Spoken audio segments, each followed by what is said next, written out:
What's going on? Thought I might start a new trend. Sorry about the lack of videos here lately. It's been a lot going on. Seems like stuff every time I turn around has been blowed up. A lot of work. It's been unreal, everything that's been happening. But I've been trying to catch everybody's videos and keep up with what's going on as best I can. Finally found my camera again. It was up here amongst all this mess. Driving home yesterday. Today's Wednesday. Fuel pump decided to go out on my truck. So I looked at all the videos on YouTube and figured out that the easiest way to get to it, instead of trying to drop the tank, of course, since I just filled it up the day before, was to do the bed tip technique.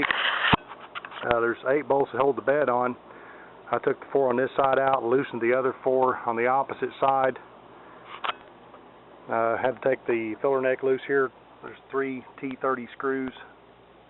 I'm sorry, there's 2 T30 screws that go through the opening here that hold it in place.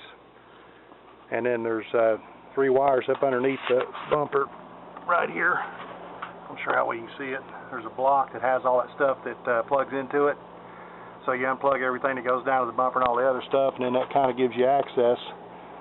Raise it up as high as you can get it, and put blocking and stuff under it to be safe, of course. And I'm getting ready to pull the fuel pump out. So this took maybe 20 minutes to do this.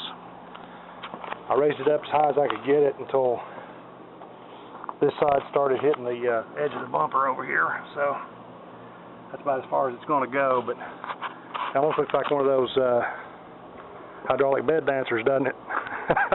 If it was a low rider, that'd be awesome. So, but anyway, I've been working on stuff up here in the garage, trying to get some stuff cleaned up. I never did do a second part of the eye gauging video on the mill.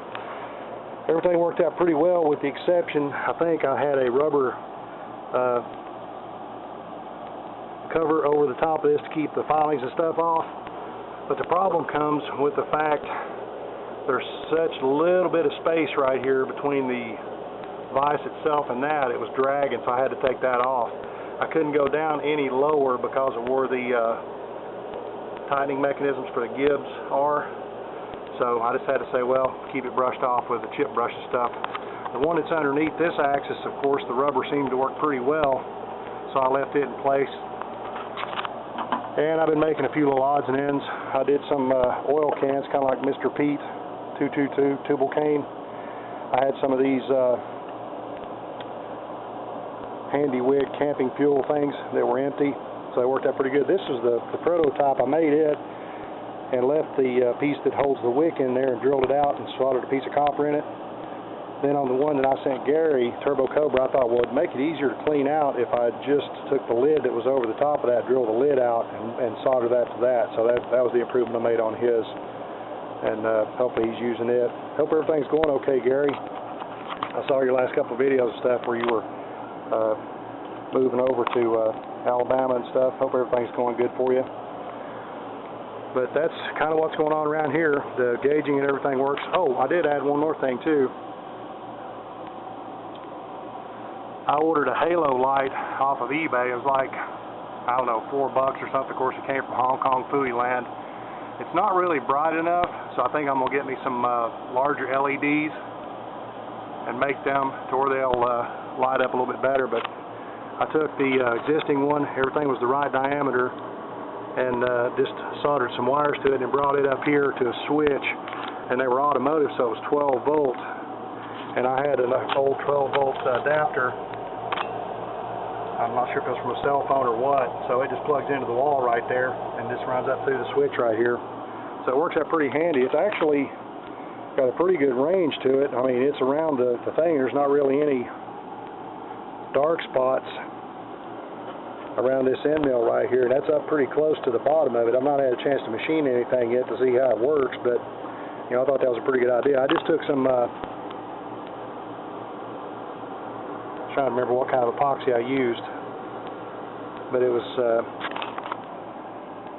contact adhesive. There we go. Duh, drawing a blank. I ain't had enough coffee today. But I just took contact adhesive and stuck it on there in case I ever had to take it back off. I could remove it just with a couple of, you know, taps of the screwdriver or whatever. But Yeah, that's kind of been what's been going on. I found a block of UHMW plastic. I'm probably going to machine something out of that when I get back to playing around with it. But that's pretty much all that's been going on. Just trying to, catch up. It seems like the more I do, the more I have to do. You know how it all is. When one thing breaks, it seems like everything follows suit. My daughter's getting ready to graduate high school Saturday, so we've been kind of, spending time with her, trying to encourage her and everything, and she's going to be going to college for some stuff here pretty soon. So that's kind of a catch-up on what's been going on. One other thing, I've been sorely lacking here. I got a mail call to do. Let me flip the camera around here. Hang on. It's from Texas. Sorry about looking at my feet there. Oh, it fell out of the envelope. But it's from ClassicCarOverhaul. Super nice guy. Sam sent me a little note to go with it. If you guys aren't subscribed to him or if you haven't seen his channel, go over there. He's doing a really nice car. I mean, everything's top notch what he's doing to it. All the welds and everything. Although he was going to use screws to hold the cowl vent, the lower cowl in. And I said I voted for that, but I think he kind of vetoed that. So, but anyway, awesome sticker, dude. I like that a lot. As you can tell, mine are kind of falling off everything. I have got to get this place cleaned up so that I can get a board put up somewhere to put all my stickers on. Right now, for safekeeping, I'm keeping them in my awesome Tommy shoe toolbox. Also noticed that last one he's doing, that metal flake and stuff. That's super looking. Nice job. But anyway, I'm going to jump back on this thing when I get this fuel pump off. I got to pull it off, see if it's the 3-wire or the 4-wire, so I can get one ordered. Best place I found to get one was on Rock Auto. As opposed to my local auto parts place, it's like less than half, even with the shipping and stuff. So I'm going to pull this thing off while I got a little bit of daylight left. And as I get started back more into putting the thing back together, I'll try to make a little bit more video of it so you guys can see everything. Hope everybody's doing well. I'll catch you on the next one. See you.